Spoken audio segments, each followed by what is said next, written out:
We keep talking about ChatGPT and potentially how that could transform AI, how that could transform our economy in the future. And obviously, there's also lots of questions about whether AI is dangerous and we have the right policy set around it. And I was curious if you've given much thought to any of it. Well, I think it's something I don't understand at all. But Bill did come by about, I don't know, 4 or 5 months ago.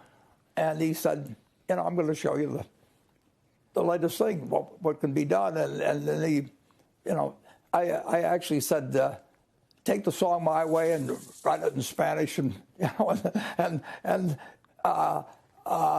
it encompass my views on what's funny or what's likely to happen in the economy. And 2 seconds later, it comes out that rhymes and does all these wonderful things.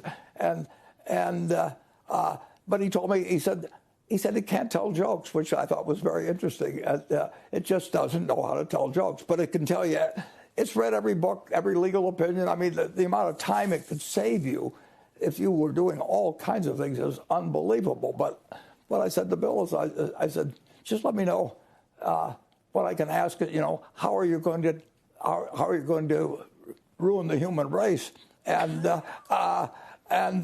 then let me know. Someone unplug it or whatever I have to do at that point. And of course, I'll be programmed so that nobody thinks they should unplug it or something. I think so. I don't really understand it.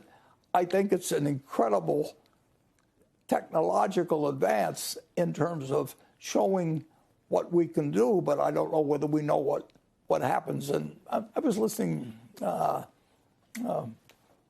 Who was it the other day that who knows a lot about technology? He just says that, it scares him. Well, if it scares him, it scares me in terms of the possibilities of it. I mean, we've done amazing things, like we figured out how to create an atom bomb back in 1945. I didn't know what an atom was or anything, but Einstein told me it was going to change the world, and it changed the world. So I don't want to change the world too many times without having some idea of the consequences of it. And I think this is extraordinary, but I don't know whether it's beneficial. Was it Steve Wozniak?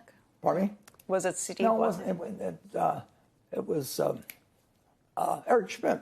And yep. Eric was saying, we don't know where this takes us, and maybe we ought to pause it for a while. Well, right.